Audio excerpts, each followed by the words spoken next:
Welcome to the GTN show. Yep, Imogen Simmonds has failed an out-of-competition drug test. Yep, big news dropped last week. And we're going to discuss the curious nature that it was released and also the curious explanation given by the athlete. Yeah, we're also going to be discussing Ironman's new drafting penalties and some rulebook adjustments. T100 have a couple of fairly big announcements, and Orca have got newly released wetsuits.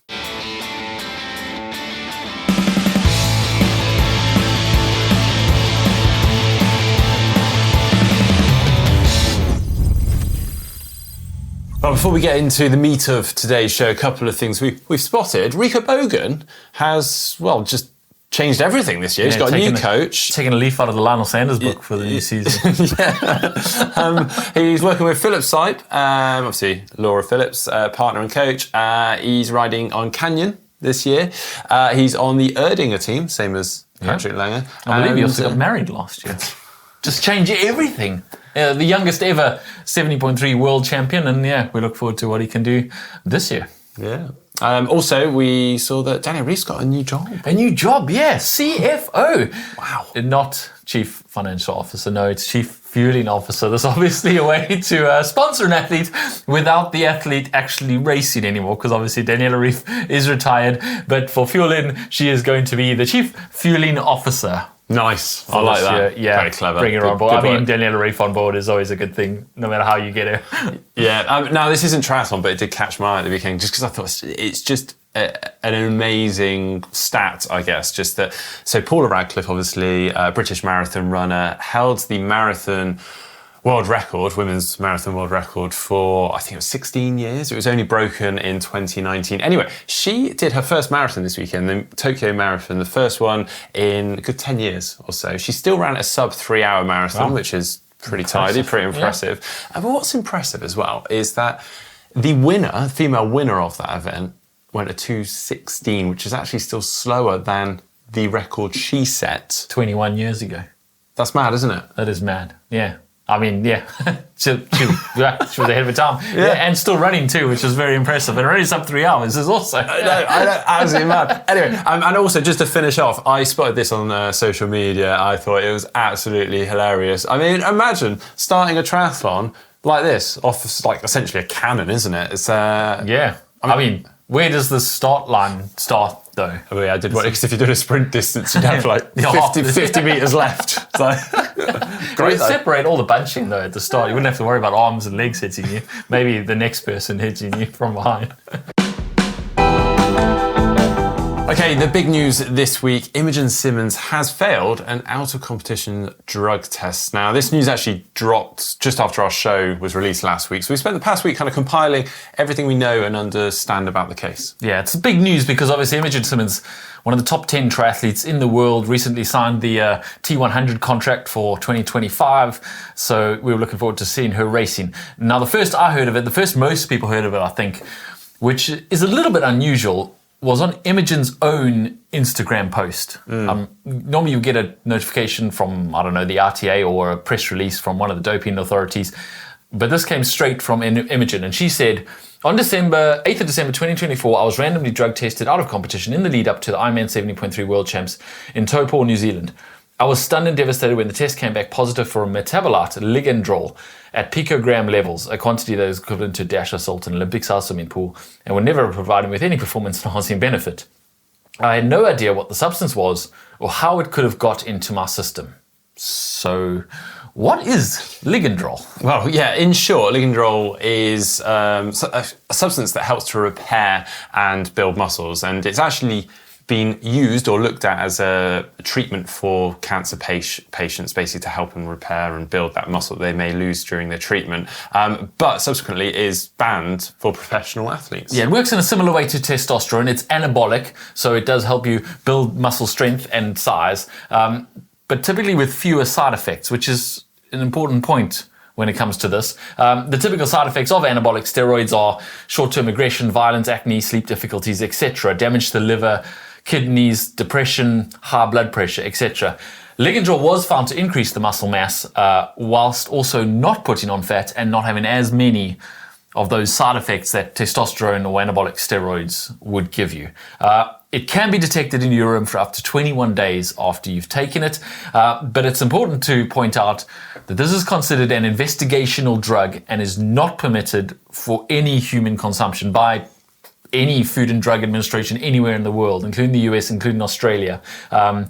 It has, however, known to be found in some contaminated supplements. Right. Okay, we'll continue with Imogen's post then. Unknown to me, my longtime partner had been ingesting Ligandrol to help improve his own personal physique around the time of the positive test. At the instruction of my legal team, my partner and I immediately submitted to a hair sample analysis that confirmed that I had never taken Ligandrol. My hair sample came back negative, while my partner has done so over the period in question. His hair sample came back positive. As a result, considering the timeline of events, specifically that I have had a negative doping control test 6 days earlier and 22 days after, and that my partner and I engaged in intimate relations both the day of and the day before my 8th of December 2024 doping control test, my legal team and I concluded this substance got into my system via the transfer of bodily fluid. Okay, so let's unpack this a little bit. Obviously, the first question is, why did she suddenly release this? Clearly, she's done this to get out in front of the story, which must have been imminently broken by someone. The ITA put out a statement on pretty much the same day, so whether she was just getting out ahead of that or another statement from someone else, we don't really know. I'm not sure that it didn't backfire though, because obviously she has to put out a statement, she has to say her side of events, but using the excuse that she's used, that it's a sexually transmitted doping or the reason positive, is kind of going to cause a media firestorm, isn't it? I mean, everywhere in the world who wasn't paying any attention to triathlon whatsoever is now going to pick up the story of sexually transmitted doping. Yes. Which they did. And yeah, you can argue now it has gone further and wider and more people perhaps know about it, and people had a lot of fun with that on social media.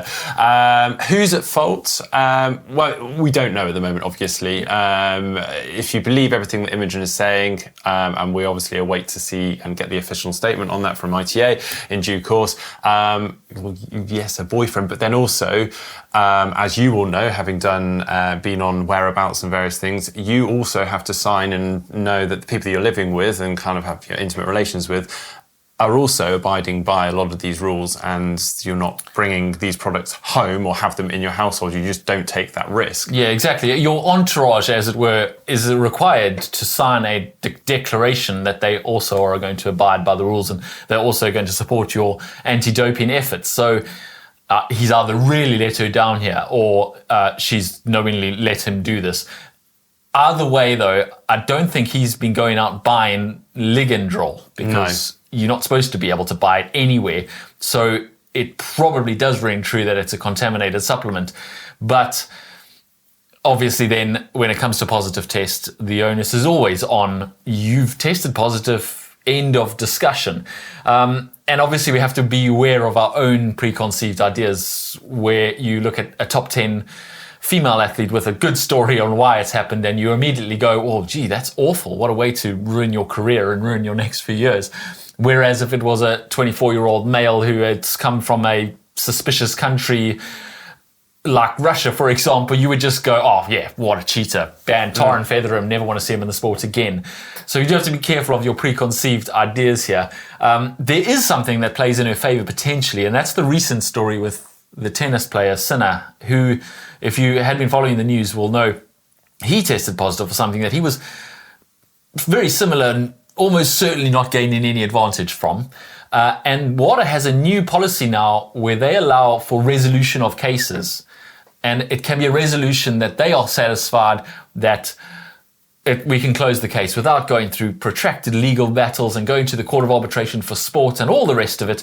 We can just go, right, okay, few months ban, you have to serve some time because you have been caught positive, but we really don't think that that is something that's caused you a great deal of advantage in your competition. So be a lot more careful next time, but he has a slap on the wrist, which is what Sinner got. He got a 3-month ban, where it should have been potentially 4 years. And potentially, if Imogen Simmonds can prove this, could go the same direction. It does beg the other question, though. If she can test her hair samples and her boyfriend's hair samples, why doesn't WADA just do that? Yeah, it's an interesting subject. I don't know the cost of such testing, and therefore I guess that's the case, isn't it? It's like, we're not going to bother doing hair sample testing on every single athlete just in case. We'll wait until we've got the results. Okay, positive, right, hair sample, let's go. But they didn't do that. Imogen's done it herself at the behest of her lawyer to try and prove her own innocence. WADA's not going, well, we've got your A sample in your urine, now we're going to test your hair. I guess hair sampling, hair testing has not been proven to show all the supplements, etc.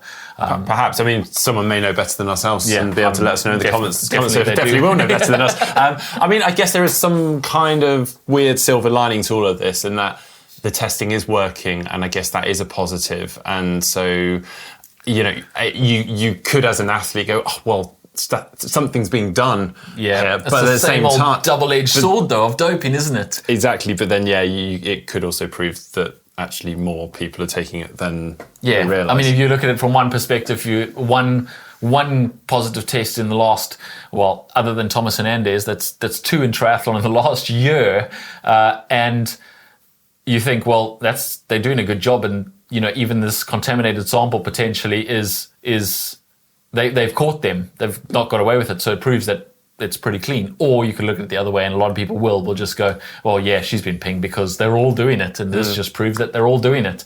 We have to be careful of that too, obviously. Yeah. But yeah, I think this is a case we can't really talk too much more about it because it is yet to be resolved. Of course, I mean, we can all speculate, and there are many stories going around, but we are just going to wait. Obviously, this is an ongoing investigation, so we will be peeling back very soon. Right.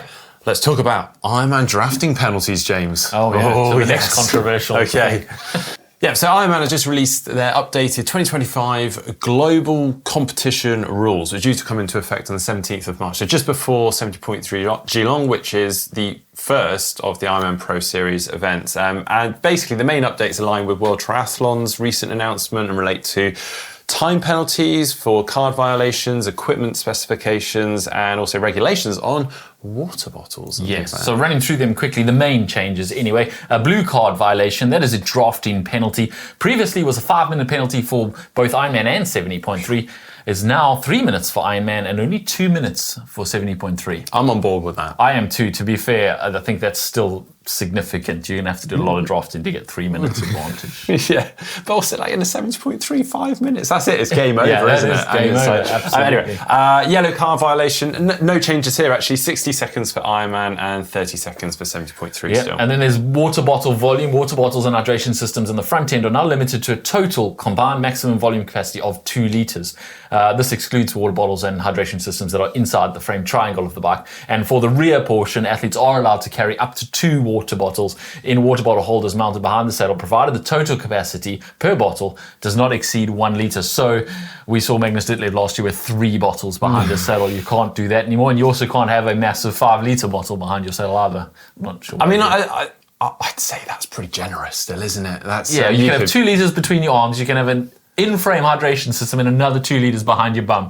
I think you'll be able to get through the Ironman without even going to the aid station. You'll be fine. But good to clarify though, because people will push it, as we've been seeing. Aero bar length, so previously no restrictions on length. Now the aero bar extensions cannot extend beyond the leading edge of the front wheel. Yeah, I read this, and the first thing I did was immediately I went on Instagram, and the first picture I saw was Martin Van Riel's post from this weekend, and it was this of his extensions, which definitely look like they're extending way beyond his front wheel. And obviously there's also Norwegians who were going into those Superman positions, also definitely extending beyond the front of their front wheel. I'm fairly sure Magnus's was always very far forward. So we're going to see them all just tipping that front end up so that their wrists are like this. They're just going to have their hands hanging off the front or something. Yeah, that's safer. Interesting ones are neoprene swim caps. So previously there was no guidance or restrictions here, but now neoprene swim caps are allowed when wetsuits are permitted during the swim course. Yeah, small changes to protests. Protests by athletes penalised for judgment calls, such as drafting,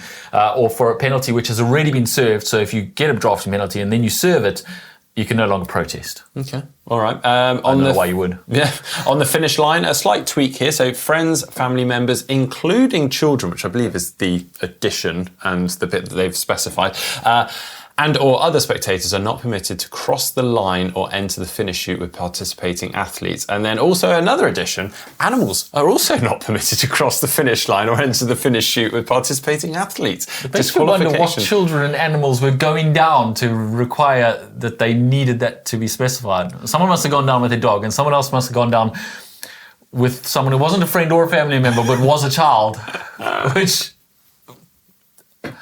I'm just going to leave that one there. There is also a DTU, a Deutsche Triathlon Union, that's the German Triathlon Federation rule update, which is over and above these World Triathlon updates, and it's actually 9 pages of additional updates, which I scrolled through. It's in German, so I couldn't read it all, but there's a lot of pretty pictures of where things can go on your bike and can't go on your bike. Now, it's actually interesting because last year at Challenge Roth, we saw a whole bunch of panic the day before when bike checking because they were told that their bottles can't extend backwards beyond the headset bolts, and a lot of people's bottles did and they had to like either chop them off or not carry a bottle there, or even, you know, just take the whole bottle cage off.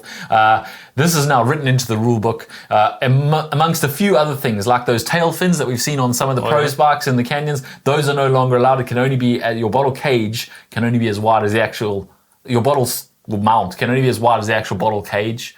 You also can't have your bottles on any kind of stalk or stem coming off your top tube or off your aero bars, so it can't come up here above your arm or anything like that to fill that gap. So that's quite strange. If you're racing in Germany, not only do you have to know all those rules, you're also going to have to double check the German rules because they are slightly different.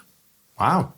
Crikey. Now you know. All right. A little bit of T100 news. So T100 London, which is coming up later this year, is now an official qualifier event for the 2026 European Standard Disc Triathlon Champs for Great Britain. So this is only focused on the British athletes out there. So yeah, you can take part in the standard distance race, not the 100k race, and you could potentially qualify for the British team if you pre-register your intent to qualify, which you've got to do. Which so you register for the race and register that you registered. Yeah, that's normal. That's normal, and that's something that we failed to do when we last raced and could have qualified. Anyway, that's very you annoying. couldn't. I'm not British, so I don't actually qualify. That's true. Oh, yeah, true. Interestingly, I did have a little look at the prices. £205 for the entry for the standard distance. That is steep. I had a look at some of the other qualifier events, and they were like £95. So you're like. Anyway, and then I had a look at the 100k distance, £420. And you could do I hate to say it, you could do 70.3 Weymouth, and it's £395. Anyway, I'll leave that one there. But it's in London, Mark. You can get to, go past all the big landmarks. I have done the London Triathlon back in the day many times, and it is an amazing buzz. It's interesting. It's not the kind of race that I would maybe jump to do because it is from the Excel Centre in London. So you can go past the Buckingham Palace and Big Ben on your way in and out to the race. I was going to say you in the race. Anyway. I just thought that was interesting. I was, from T100, given kind of what they were about, I was surprised to see that. Anyway, also other T100 news, and this is very exciting. They've just announced Valencia as one of the locations for the T100 series. So that will be the 5th stop of 8 in their series. Yeah, that on 20th of September in Valencia should be a flat and fast course. That'd be a cool one. Now it's time for What the Tech. And Canyon have launched their first ever custom bike building program called MyCanyon. This allows you to choose the color and artwork design of your Canyon aero. It's starting just with the aero for now, and have various different designs. Some of them are pretty cool. Artist designed ones even. Like hand painted. I don't think each bike is specifically hand painted, but they have originally hand painted. Very cool. Yeah, but they have a bike builder program on their website where you can go on there, go onto MyCanyon. It's already available in the US and it'll be rolling out to, I believe, the Asia Pacific in April or May, and then the rest of Europe by the end of the summer. And you can choose pretty much every detail of your bike, starting with the frame color and then the decal designs, the size, etc., and choose which wheels you want on it, which group set, etc., to get it fully customized the way you want it. Yeah, I mean, as you say already, it's available on the aero CFR actually specifically at the moment, and the plan is to roll this out across other models and other bikes within Canyon's roster. But yeah, it's almost like it reminds me of going onto the Oakley website and having fun customizing some glasses, and you like literally like picking every color and like, oh, I love that decal. Canyon have actually been making custom colorways for their pro athletes for ages. In fact, they released one that was available to the public a couple of years ago in Kona. The one that was after the Kona fish. Do you want to try saying this? I am not. It was the Humu Humu Nuku Nuku Apua. You know what? Pretty sure you've done some amazing things in your triathlon career, but I think this is by far the most impressive thing about you. You want me to say it again? The Humu Humu Nuku Nuku Apua fish.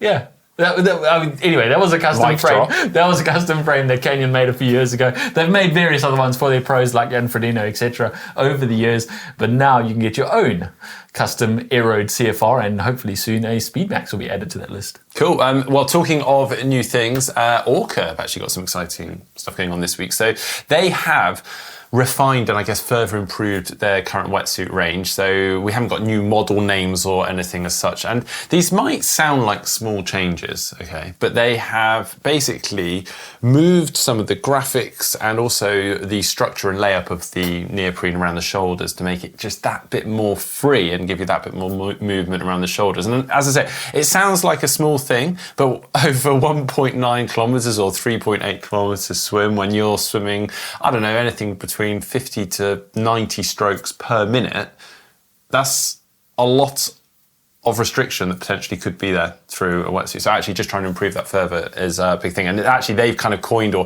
using the term 1% theory around this whole update. We actually got the pleasure of being able to see these wetsuits a few weeks back whilst we were out in Lanzarote when they did some testing with the BMC Pro Tri team. So we got a bit of a behind the scenes look at not only the wetsuit, but also how the pro athletes are actually kind of choosing their wetsuits and what's gone into that. So that was really, really cool. I did some testing myself actually in the Apex, the Flex, the Flow and the Float to see which one suited me best. There was a lot of swimming that day. It was a lot of swimming. Not as much as Clement Mignon, who actually didn't realise that he would have to do 4 kilometres of testing and swam 5K that morning as well. So that was a bit of a surprise. He's a pro, so he is a pro, yeah, and he was. So that video is actually coming later this week, so you get to see it then.